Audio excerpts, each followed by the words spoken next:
What's up, wrestling fans, trading card collectors? Welcome to another episode of Wrestling with Cards. Today's part 2 of the 1987 WWF Circle K Supermatch wrestling cards. If you missed part 1, you can go back and check that out in the archives after this one or before this one. It really doesn't matter, but I would appreciate if you check it out. Today we're looking at cards number 11 through 20. And let's not waste any more time. Let's jump back into 1987 and see what kind of other nostalgia we can stir up. Card number 11, Billy Jack Haynes. Old Billy Jack. Another one of those guys that has that look that if you look up professional wrestler in the dictionary, this is about the image you would expect.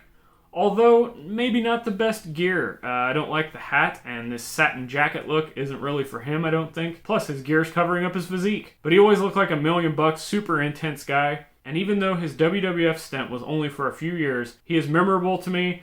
And I started trying to find out a lot of his older territory work after the fact once I got older and internet was available and I was tape trading. This soft-spoken contender for the WWF Intercontinental Champion is quite proud of his roots in the Pacific Northwest.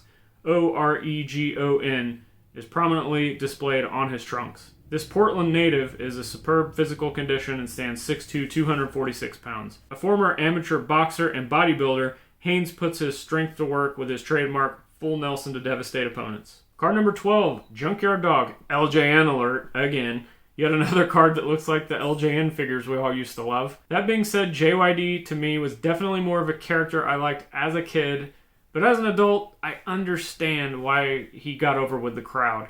I just don't care for him as much after the fact, although a lot of his matches and storylines, mainly the storylines from his time in Mid-South, was fantastic. Junkyard Dog is a one-man wrecking crew standing 6 feet 4 inches and weighing 236 pounds. JYD, as he is known to his loyal fans, has a bite much worse than any wrestler's bark. His junkyard is a spread far and wide, consisting of scrap heaps of once new wrestlers piled around him. The World Wrestling Federation has a watchdog and challenger, Fear Junkyard Dog. Card number 13, Jake the Snake Roberts. Great shot here with the snake being the main feature of this card, in my opinion. Summing up his gimmick, really pushing that forward. Classic Jake here that we all know and love, and I feel like he's about ready to come out of this card and cut a promo on me or send that snake after me. This 268-pound maverick from Stone Mountain, Georgia is quickly rising up to the top of the WWF. Never in the ring without his 7-foot-long companion, Damien, a Burmese python, Jake the Snake Roberts coolly slithers and slams his way past unfortunate opponents. Jake's trademark wrestling move is the DDT, but he has become even more famous for one of his weird habits. If Jake's fallen opponent can't get up, which happens often, Damien is given the opportunity to crawl over and wrap himself around him. Not only is this unnerving, but is also terribly humiliating. His adversaries are so shaken by the fact that they swear he even hisses like a snake. He is truly a new force to be reckoned with in the WWF. The Killer Bees. This card is giving me a Fantastics vibe. Not the biggest fan of this one. I somewhat liked them when I was a kid, but like many others I've spoke about in this set, I think I kind of grew out of them for whatever reason as I got older. At a combined weight of 465 pounds, the Killer Bees are not the largest tag team in the WWF, but they might just be the fastest and most exciting. Jumping Jim Brunzell and B. Brian Blair are both superb athletes, and when they combine their wrestling and acrobatic skills with quickness and agility, they can overcome opponents much bigger than themselves. The Killer Bees are very popular with fans all around the world, and they will be a top-flight WWF tag team for years. Arriba! Tito Santana. This card is okay. It's Tito flexing, trying to market his t-shirt, which is great. Good wrestler, but I just wasn't ever a huge fan of his solo stuff. That being said, I was a big fan of the tag team he was in, Strike Force, with him and Rick Martel. Speed and scientific wrestling tactics have helped to make Tito Santana the WWF Intercontinental Champion twice over. This scrappy 244-pound native of Mexico is a very talented and respected individual. His favorite hold, the figure 4 leg lock, is considered to be one of the best in the WWF and has won many matches for him. Tito is not one of the largest wrestlers around, but with his combined strength and speed, he's one of the best. You're guaranteed to hear this victory chant of Arriba, Arriba for many years to come. Yeah, of course, that's his gimmick. Look at the shirt. Alright, next card up. Hey, speaking of Strike Force, here's Rick and Tom Zink.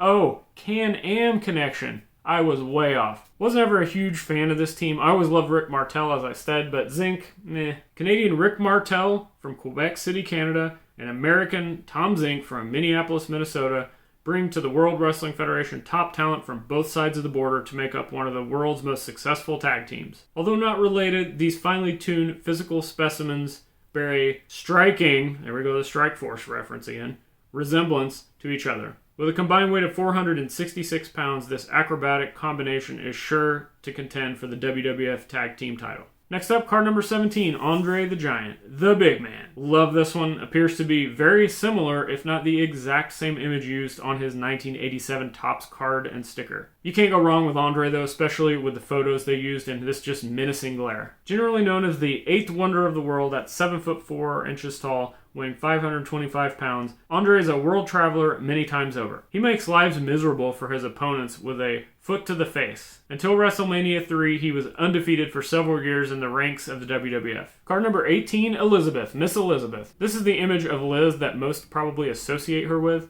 Classic shot of her time during that era with Randy. Are there any Liz super collectors out there? Let me know in the comments if so. Miss Elizabeth is a gorgeous and mysterious manager of Randy Macho Man Savage. She's helped to make the Macho Man one of the biggest stars in the WWF.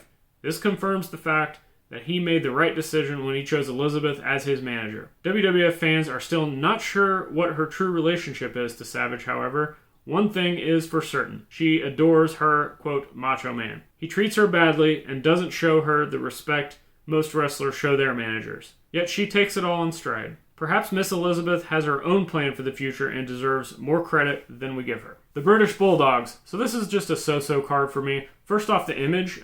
Good image right here. Jacked up Bulldogs with their cool shirts that you could probably buy at the merchandise stand. I love the marketing. However, the downside, no Matilda featured in this card. You're a British Bulldog and you didn't bring Matilda? And I don't like the layout of this being horizontally. I've just never been a huge fan of those cards, but this one specifically, just no. And I think maybe it's because of the scratch-off tab that makes it look even more irregular shaped, so to speak, and it's just messing with my head. Davey Boy Smith and Dynamite Kid are the British Bulldogs.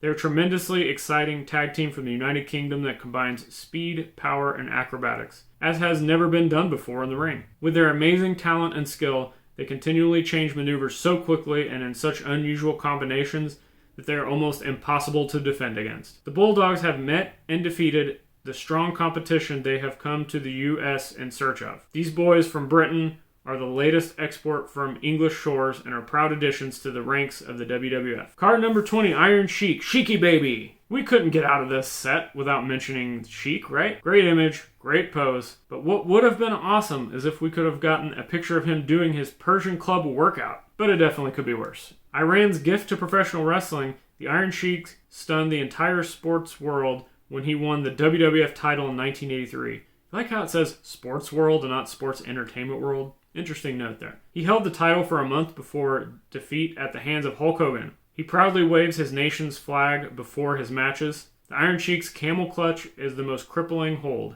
The Iron Sheik is perhaps the most successful man managed by Slick. He represented his country in 1968 at the Mexico City Olympics, where he won a gold medal for wrestling. And there you have it, the complete run of the 1987 WWF Circle K wrestling cards. What do you think of this set? Do you own the full set? Do you own a few of the cards? Did you redeem the prizes? Again, I spoke about that in the last video. Anything you can add to this video or the conversation for the community, I'd love to hear it. Just leave a comment below. And as always, thanks for taking the time out of your day to watch this video wherever you're watching it from. You could have been literally doing anything, and you took the time to listen to my commentary over a random 1987 WWF wrestling card set. So I thank you for your support. If you enjoyed this video, hit that subscribe button, give me a like, and spread the word about this channel and about wrestling cards. Anybody that's collecting wrestling cards, first off, tell them about this channel. Anybody that is not collecting wrestling cards, tell them to start collecting, and then tell them to come to my channel. And before you get out of here, make sure to check out all the links below in the show notes for all the other things I'm doing and the ways you can help show your support.